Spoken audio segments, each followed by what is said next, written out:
I've got something a little different for you now, folks. You may remember in Series 1 I did a sunset using the Pastel Pencils, and it was on the sand colour paper, which is my preferred paper. However, just recently we've started stocking PastelMat on our art store, and this comes in a variety of colours, including anthracite. I've got the name up there so you can see how it's spelt and what it says. Now, the idea of this is to work on a dark coloured paper, and I thought it'd be rather nice, as I've already done a sunset on the ombre, to do a moonlit scene on the anthracite. I'm only going to use the greys and the whites to do this with, and I'm going to do it as a moonlight scene. Now, just before we start off, I can explain to you how I've done this. I've just done a very, very simple moonlit scene with water and sky. Now, I work on the 2/3 rule, which means that you've got 1/3 land and 2/3 sky, or you could work the other way around. You could have 2/3 land and 1/3 sky. And the other way it works is this way. So you have 1/3 there, 1/3 there. I've got the lighthouse in 1/3, and I'm going to put the moon in another. Now, this don't have to be rigid on this. It's just the way. It's a good guideline, though, and you'll find most really good artwork you see has got that sort of principle involved. Anyway, I'm going to bring you a little bit closer now so that I can show you how we get started. I've already done a very, very simple drawing here on it, and we'll be following that roughly. But as you see, there's no moon yet. It hasn't come out yet, but it will do in a minute, because that's what I'm going to be doing next. Okay, let's draw the moon. It's not very easy, folks, to draw a round object, but I'm going to do my best. But there are a couple of little tips I can give you. Now, that's as good as I can get this way up. But if we turn it round the other way, this way up, that's not bad anyway, is it? But if you had made an error, this is where you can make very small adjustments. It's a little flat that side, you see, so we can just make it just a little rounder. Now, this doesn't have to be absolutely perfect. I know the moon is, but it doesn't have to be. Anyway, it's just a little tip. That applies to all round objects. Now, we can now fill it in. Don't go mad with this, just do what I'm doing. But you'll find, with the very dark paper, you can see through it. So if we were to make that just a little darker in places, but leave some of the areas, like that, use our colour shaper. I'm using the grey colour shaper to blend that in. You'll see that there's some craters on the moon. Now, isn't that clever? Just make it. I'm not going to follow it exactly. I'm not going to get that fussy. But what I want to do is make that a little stronger on the outside edge there, because we'll have a moon glow in a minute. Like that. Now you see how nice that actually looks. Let's just do one more little touch, and then we'll leave it alone. Now, on the outside of that, we want to use pastel pencil, a white pastel. I don't want to go too far. About there, I would think would be about right, and interfere with the edge. Like that. Now, I won't do all of it. I'll just do this little bit to show you, and then I can advance it. But I'll be doing the same on the bottom. Now, you can use your finger, or you can use a colour shaper, whichever you prefer. The colour shaper is better than the finger for this particular one, because you get a more concentrated effect. And just on the edge, you want to lose the edge to make it look as though it's brighter in the sky, and then just fade it away. Now, we're going to put some clouds on here in a minute, some green in the grey. Anyway, I can finish that off in a minute. Now, down here, I'm going to use the 181. Now, it's not going to show up that much on here, but it's enough, because what we want to also do is to put the black on. Now, you see I've got two lines here. Well, one line is that line. Let me just make that just a little stronger. that's the moon hitting the water. And it'll be actually at its strongest about there. And I'll do that in a minute. But what this will do then, let's just finish this off. On this side, the landmass on this side will be above that line. But on this side, it's below that line. Fractional, it's not much, as you can see. But that means here we can make this just a little darker. Now I'm going to have to go over that. You probably can't see that very well, but when I put the black on, you will do. But that will go all the way down there, and that will be in there. So let me do that. I'll fill that in. The only thing I won't do is the lighthouse, because I think I'd like to show you that. What I think I might do is put that on a bit of a platform, like that. That'd look good. There we are. I'll just finish that off now. I've started it. Like that. And we're going to be putting a bit of light behind there as well. But this is going on that second line down. So if you're following me, I won't give you a line drawing for this, it's too simple. But if you want to do it yourself, you just follow my guidelines. Anyway, I shall fill all that in and leave the lighthouse. Now, just before we fill in the lighthouse, I'm using the light grey. This is 230. And I can come through the lighthouse doing this, because if I was to put the black on there, it would be too strong. And I'd be dragging it. And I want that to be about like that. And we can put some of this in the sky as well, because we can make it just a little lighter. I'd leave the corners alone, and then use your finger just to blend that. Or you can use your colour shaper, depends what you fancy and what you find easier. It's not going to be appreciable, it's just enough. Now we've now got to put some clouds in the sky. And what I'm going to do, I'm going to use the grey again, but this time, and you can do as many or few as you want. I'm just going to do a few.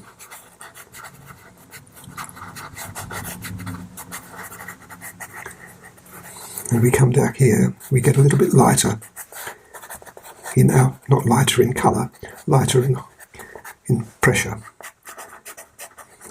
Down here where we've got the moon, and we'll be putting white on top of these clouds to lighten them up a little more. I think that's probably as far as I want to take that. Maybe a few distant ones. Like that. Great. Now the white can come on hitting the top of the clouds.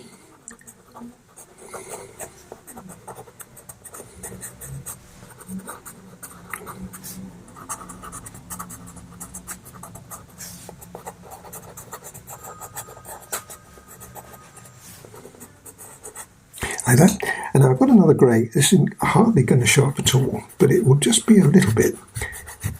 You can see how nice that looks. It puts, really what it does, it puts some clouds there. That's nice.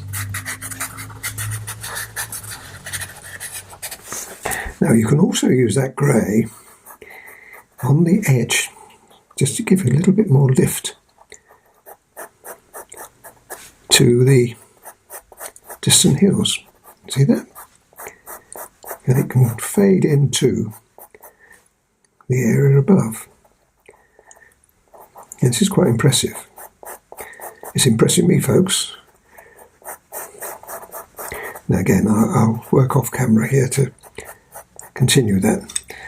But again, now that grey particularly is really good because it's gone in to the paper really well. So there we are. And we'll just put a little bit of... Now I'll follow that all the way along there. And then when I come back, I'm going to do the lighthouse. Okay, now for the lighthouse.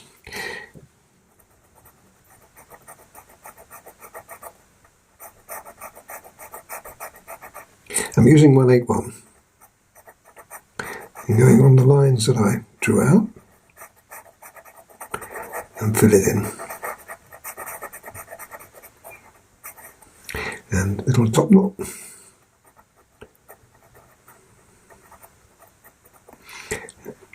And either side, just a little spot like that.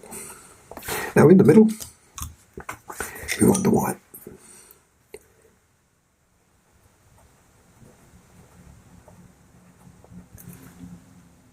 Same idea again, just a little bit of light coming out of it, like that. Very, very light.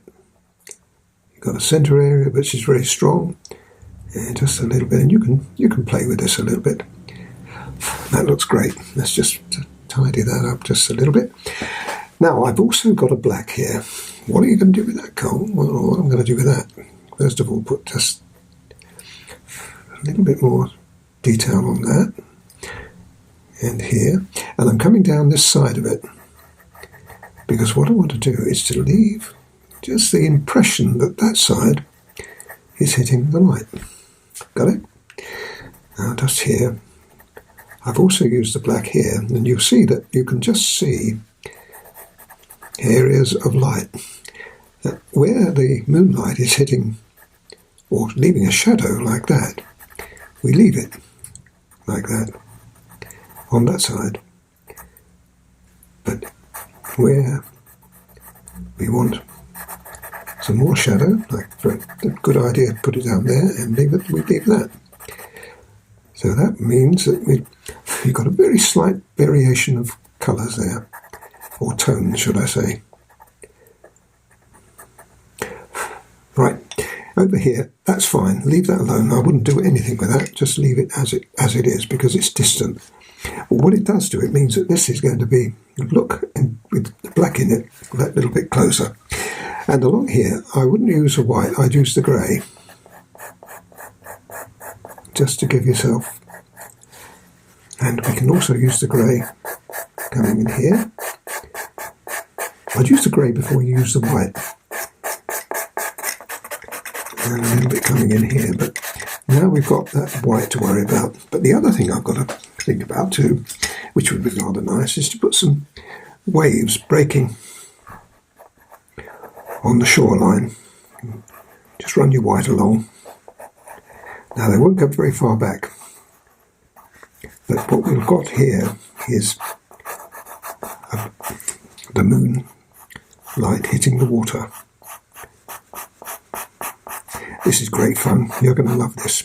Leave little gaps so that it looks as though you've got ripples. And that can come back. I wouldn't come any further than that back with the white. I think that's fine. And over here, because the blue moon is at its strongest here, so we can now afford to be a little bit more ambitious in the lightest part of that.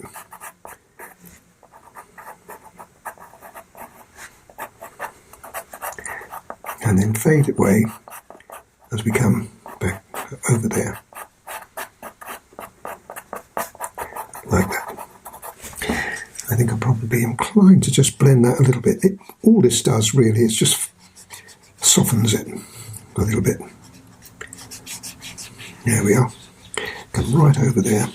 Now, you see, we don't really need too much more there. But what I want to do is to put some rocks. But before we put the rocks, let's just put some grey to indicate the shore, or sand, whatever, like that. Now, if you make that smooth as you can, using your colour shaper, it makes a difference between this and that up there.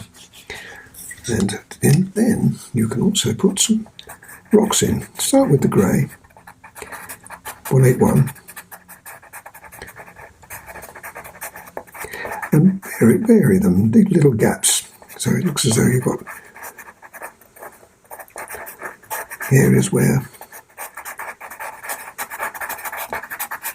you have the little break. In fact, we can have some water coming there. That'd be rather nice, wouldn't it? like that. You see how you can make things up, but make the water white, but the grey, the sand grey. What about view on this side? You don't want to do a carbon copy of that because that would look awful, but just put, that works well because we've got the grey there, like that, and then just maybe a little bit of water in there. I wouldn't do any more than that, that's fine. Let's put some black on now, because that will give us the shadow again, where the moonlight is not catching it.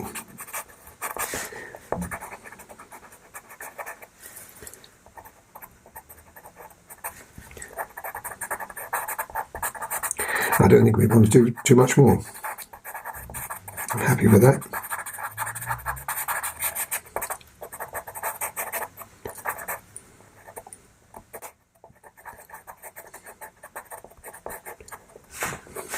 Probably put some little bits of bobs in there. And then, I think I'd use the 181. You want to put some shadow where you've got the waves. And they can come back. Don't come too far back with this, though. I think probably that's far enough. Maybe a little spot of black as well. And if you're clever, folks, what you can do is you can use them as though the waves are breaking. Drag it back over. Again, minimise the amount that you use. There we are. One moonlit scene. Very quick, very easy, and lots of fun. I look forward to seeing you on another picture soon. Bye for now.